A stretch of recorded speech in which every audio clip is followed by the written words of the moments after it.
नमस्कार मित्रांनो, उद्याच्या मार्केटमध्ये कसं काम करायचं? 20 एप्रिलला मार्केट गिफ्ट निफ्टी जे दिसतंय ते गॅप अप दिसतंय, पण मार्केट ओपन झाल्यानंतरच आपल्याला कळतं की मार्केट एक्झॅक्टली ओपन कुठं झालं आणि अकॉर्डिंगली आपल्याला कसा प्लॅन करायचा आहे. कारण गिफ्ट निफ्टी बऱ्याच वेळा रॉंग सुद्धा होऊ शकते आणि इथून पाठीमागचा जे डेटा आहे त्याच्यानुसार ती झालेली सुद्धा आहे. त्यामुळे मार्केट गॅप अप कुठं ओपन होईल, गॅप डाऊन कुठं ओपन होईल किंवा फ्लॅट ओपन होईल, याचं प्रिडिक्शन मार्केट ओपन झाल्यानंतर आणि ओपनच्या नंतर आपले ऍक्शन स्टार्ट व्हायला पाहिजेत.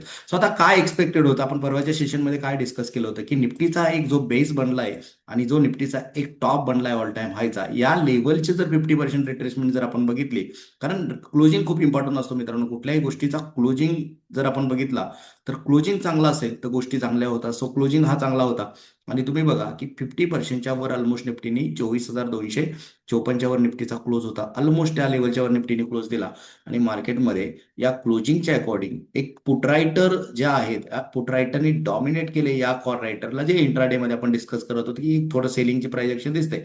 पण 24,100 जोपर्यंत ब्रेकडाऊन होत नाही तोपर्यंत पुट रायटर गिव्हअप करणार नाही. ह्या सुद्धा गोष्टी आपण डिस्कस केल्या होत्या, कारण प्रिव्हियस जो रजिस्टन्स आहे हा इथं सपोर्ट म्हणून काम करतोय. मार्केटनी 2-3 दिवस एक कन्सोलिडेशन झोनमध्ये प्लॅन केला, पण त्यानंतर मार्केटनी ही जी लेवल आहे 50%, याच्यानंतर मार्केट गॅप अप ओपन होताना दिसतंय. सो आता उद्या प्लॅन कसा करायचा?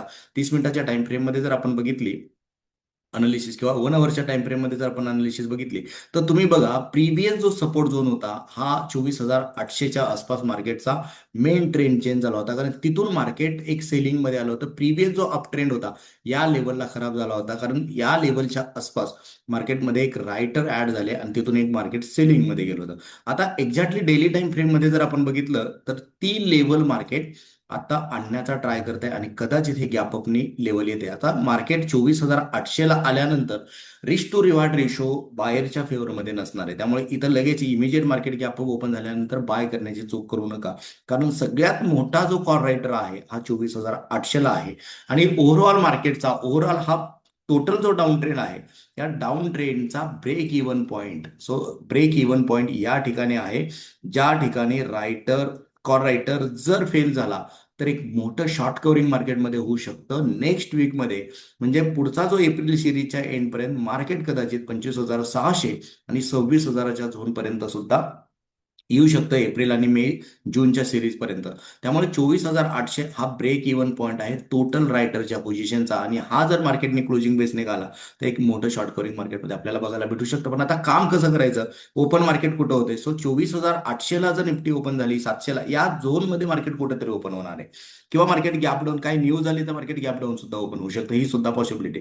त्यामुळे ओपन झाल्यानंतर आपल्याला प्लॅन करायचा आहे. पण टेक्निकल जो डेटा पॉईंट दिसत आहेत की 24,400 या लेवलला मार्केटचा एक रेजिस्टन्स बनला होता. इथनं रायटरनी कॉल रायटरनी ट्राय केला मार्केटला पाडायचा, आणि त्या लेवलच्या वर जर मार्केट गॅप ओपन झालं तर 24,400 हा जो रायटरचा झोन होता हा पुट रायटरचा झोन होईल, जो कॉल रायटरचा झोन होता. त्यामुळे या लेवलला मार्केट 24,400ला सपोर्ट मानेल, आणि 24,400 आणि 24,800 या झोन मधली आपल्याला टेक्निकल प्राइजेक्शन बघायची. जर ह्या झोनचा 50% पोर्शन जर आपण बघितला तर 24,600 आपला ब्रेक इव्हन पॉईंट असेल. जर मार्केट या ठिकाणी गॅप अप ओपन झालं, गॅप अप ओपन होऊन युटर्न येऊन जर ही प्राइजेक्शन टिकली, तर आपण या डायनेमिक झोनच्या अकॉर्डिंग हा चॅनल पॅटर्न मध्ये प्लॅन करू शकतो. जर market directly gap up open झालं तर मार्केट रेजिस्टन्सला ओपन होईल, एक पुलबॅक, सो एक सेलिंग अपॉर्च्युनिटी आपल्याला या ठिकाणी बघायला भेटेल. मार्केट सेलिंगमध्ये प्राइस एक्शनच्या अकॉर्डिंग फॉलो करा. पण 24,600 आणि 24,500 या झोनच्या आसपास फ्रेश एंट्री करणाऱ्यांसाठी मार्केट एक चांगला डिस्काउंट मार्केट असू शकतं, आणि लोअर साईडला 24,400 हा आपल्यासाठी क्लोजिंग बेस्ड स्टॉप लॉस असेल. सो असा प्लॅन आपल्याला करायचा. आता मार्केट ओपन कुठं होते त्याच्या अकॉर्डिंग, जर मार्केट याच लेवलला फ्लॅट ओपन झालं आणि सध्याचे डेटा पॉईंट जर 24,300 ही लेवल सपोर्ट म्हणून जर काम केली, तर एक डायरेक्शनल रॅली 24,800 पर्यंत आपल्याला, आणि इथं थोडासा रिस्क टू रिव्हर्ड रेशो आपल्या फेवरमध्ये राहतो. मार्केट जर फ्लॅट ओपन झालं तर का? कारण आपल्याला क्लोजेस्ट स्टॉप लॉस एंट्री भेटते. पण मार्केट जर गॅप अप ओपन झालं तर फेअरफुल सिच्युएशन असणार आहे की मार्केटला खाली पण गॅप आहे आणि वर पण गॅप आहे. मग सेलिंग येईल की बाईंग येईल? सो हे कन्फ्युजन ट्रेडरच्या आणि इन्व्हेस्टरच्या मनामध्ये कायम राहतं, आणि मग इथे इन्व्हेस्ट केलं जात नाही किंवा इथं ट्रेड घेतला जात नाही. त्यामुळं जर मेन बॉटमच्या ठिकाणी आपण पार्टिसिपेट नसेल तर वरच्या लेवलला ट्रेड करणं सगळ्यात अवघड काम असतं. त्यामुळे या लेवलला प्राइस एक्शन आणि क्लोजेस्ट स्टॉप लॉस फॉलो करून अकॉर्डिंगली प्लॅन करा. पण उद्याच्या सकाळचा जो आपला 9:15चा सेशन आहे, यामध्ये आपण डिस्कस करणार आहे की उद्या मार्केटमध्ये आपल्याला काय करायचं. सो ज्यांनी कॉल सेल केलेले आहेत त्यांना थोडं नुकसान होऊ शकतं. ज्यांनी कॉल बाय केलेले त्यांना प्रॉफिट होऊ शकतो. कॉल पुट हे जे असेल तर एक लॉसमध्ये जाईल आणि एक प्रॉफिटमध्ये येईल. पण जो लॉस जर मार्केट खरंच 400 पॉईंट गॅप ओपन झालं तर जो कॉल सेल केला यामध्ये मोठा नुकसान होण्याची सगळ्यात जास्त पॉसिबिलिटी आहे. सो आपण बघूया उद्याच्या सकाळच्या सेशनमध्ये की कसा प्लॅन आपल्याला करायचा आहे. सो ही एक टेक्निकल अनालिसिस आपण डिस्कस करतोय, पण डेटा स्ट्रॉंग आहे मार्केटमध्ये.